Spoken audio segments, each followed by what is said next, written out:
ya rais nyinyi ndio mnachagua? Mtachaguliwa na mtu ama nyinyi wenyewe mtachagua? Si ndio mtaamua? Na kila mtu anaamuliwa na ile kazi amefanya. Kama mtu ni mtu ya kung'ethia na matusi na kisirani, si huyo ni mtu ya kupelekwa nyumbani mbio mbio? Basi maneno ni namna hiyo bwana, tuendelee namna hiyo. Ama mnasemaje? Na mimi niko hapo. Mimi nitakuja hapa, mtanifanyia mtihani. Mseme soko ulisema iko wapi? Nitawaonyesha. Barabara ulituambia iko wapi? Nitawaonyesha. Walimu mlituambia kwamba tutapata walimu zaidi, iko wapi? Nitawaonyesha. Niliwaambia tutabadilisha mfumo ya SHA ya NHIF. Leo hapa Kiambu mimi nafurahi ya kwamba 50% watu milioni 1.2 Kiambu wamejiandikisha kwa SHA. Tumetoa pesa ya serikali in the last 1 year. Kiambu imepata 4.4 billion shillings kwa mambo ya SHA kulipia watoto kulipia watu hospitali. That is the transformation that is going to change Kenya.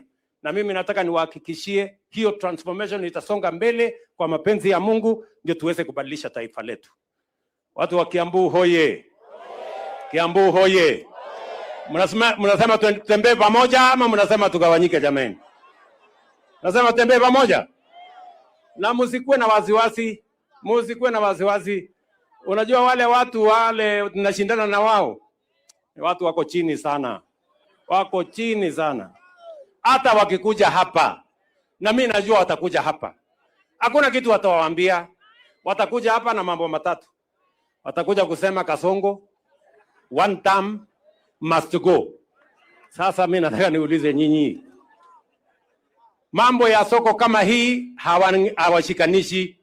Mambo ya barabara hawana, hawajui dual carriageway tutajenga namna gani. Mambo ya matibabu hawajui ama namna gani. Sasa hawa ndio watashindana na sisi. Mtu hana akili, mtu hana mpango, mtu hana sera, mtu hana agenda. Ama mnasemaje watu wa Kiambu? Wale majamaa si mnawajua? Sasa mimi nataka niwaulize. Si nimewauliza hapa. Yaani mtu amekuwa kiongozi 50 years. Barabara ya kwenda kwake ni ya vumbi. Alafu wewe unataka kumwambia akuje akupangie barabara ya kwenda kwako. Atatoa wapi akili ya kufanya hiyo kazi? Wale majamaa hawana agenda. Wale majamaa hawana mpango. Wale majamaa hawana maono.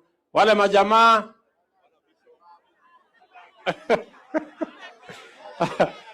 ama mnasemaje? Watu wa Kamwangi. Si mnajua wale watu?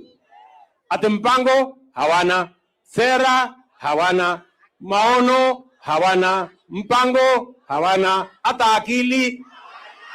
Sasa hiyo ni kusema nini? Bure kabisa.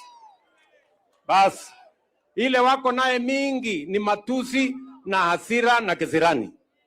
Lakini hiyo haiwezi kuuza soko. Hapa niko na viongozi wote. Niko hapa na gavana wetu bwana Wamatangi, pigeni makofi. Niko hapa na mheshimiwa Kororia, pigeni makofi. Niko hapa na Kemani Ishongwa, pigeni makofi. Niko hapa na mama county wa Muradha, pigeni makofi. Niko hapa na Wamombe kutoka Nyeri, mbunge wa Madera, pigeni makofi. Niko hapa na mama Betty Esawa, pigeni makofi kutoka Murang'a. Niko na Karovia, mbunge wetu wa East African Community, mpigeni makofi.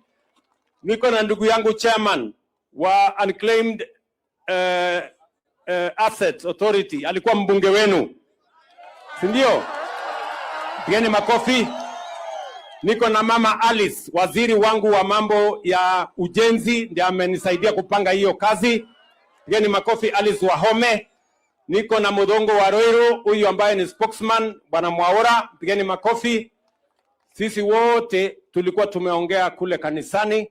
Sisi tunasema asante sana. Tunasema tunawatakia baraka ya Mungu. Na tuko na huyu mjamaa anaitwa Kogi. Huyu anaitwa Kogi. Huyu kijana anaitwa Kogi, mpigeni makofi. Na sisi wote ni timu moja. Na mimi nasema asanteni sana. Mwathani amurathime. Mungu awabariki jameni na tunawapenda. Thank you very much. God bless you.